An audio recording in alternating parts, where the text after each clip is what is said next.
Thank you very much. I want to thank Representative Moskowitz for coming in and giving his testimony. He was waved on the committee.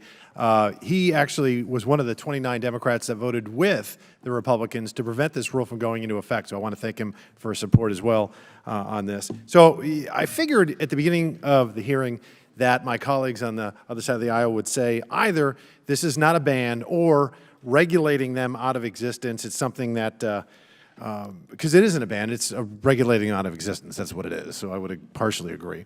And or they would say, this is something climate change demands it, so we're going to command it. This is something that we're going to make mandatory. But actually, they did both.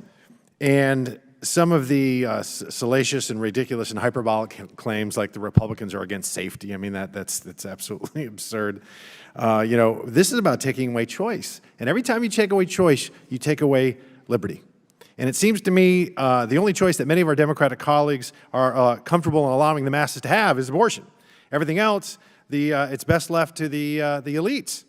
And this is not a ban. Yeah, it's, again, regulating them out of existence. And what they do, they cite wild and hollow savings claims. And I prefer, if we're going to give someone a choice, do you trust the American individual or do you trust an unelected bureaucrat? And this, again, comes down to, is it the rule of law, which is I thought we were supposed to be a rule of law nation, or is it the law of the rule? And then we were told gas stoves are hazardous, or they're disproportionately harming people of color, or they're dangerous, or they're poisoning, and their gas stoves kill. So I guess by implication, gas stoves could be racist. Or are they just better to help us scramble some eggs and make some crispy bacon? This is about, at the end of the day, choice. And it's clear the American people simply don't want these opaque and complicated rulemaking standards that the Biden administration is putting forth. Nominee after nominee that President Biden puts forward has faced serious opposition or straight-up rejection, because this is extreme. Just take the sinking of the nominee for the Office of Energy Efficiency and Renewable Energy, for example. We would have loved to have him testify on the proposed rule issued today, since his office would be having to sign off on it. But as you can see, there are 2 empty chairs that the Department of Energy was asked to come, and they just, again, thwarted the request of Congress. Concerningly, these agencies are moving forward with overreaching, ideologically driven rules without the consent of the American people. And then they won't even come to answer questions from the American people's elected representatives. I would be just as angry if they ignored it under a Republican administration. The Department of Energy is even relying on court-ordered consent decree initiated by environmental groups as a basis for staying out of this hearing room today. And let's get real. Agencies avoiding accountability is a theme we've seen through this Congress from this Democratic administration. We saw it last Congress with a Democratic majority as well. The reason for this behavior is the Biden administration knows it is politically exposed and compromised. This is an uncomfortable hearing. We hear this from our colleagues about, don't we have better things to do than talk about appliances and gas stoves? We're talking about liberty and we're talking about freedom, but this is the same party that had, I think, 3 hearings with this committee about the Washington Redskins and Daniel Snyder.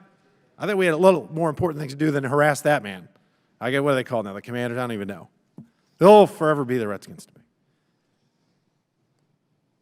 Republican legislation protecting consumer choice has talked many Democrats out of supporting the Department of Energy's proposed rulemaking. Again, as I mentioned, this is bipartisan support to kill this rule. 29 Democrats joined all the Republicans. So, meanwhile, we have Energy Secretary Granholm herself has defended bans against gas stoves, although she has one herself, which is at a height of leftist hypocrisy. So do celebrities in California who are suing for exceptions to have their gas stoves in kitchens. Can you imagine suing to keep a gas stove in your kitchen? This is absurd. This is where 10 years ago, I don't think any of us saw. There's plenty of topics today that 10 years ago we would have thought there was no possible way that we'd get there. One of the key principles of our great country is we the people, not we the bureaucrats. That's kind of a dictatorship by the bureaucracy, quite frankly. Free markets determine what we want for ourselves and our families and our communities. And people and Americans are free right now to have a choice. You can have an electric stove if you want, or you can have a gas stove. I want to thank the witnesses for their participation and contributing to this meaningful discussion today. I look forward to scheduling a follow-up hearing with the Department of Energy, and maybe then they'll actually show up and do their jobs and be held accountable to the American people. They do cast a check, and that check is written by the American taxpayer, and at which time we hope that they'll appear and they can answer our questions.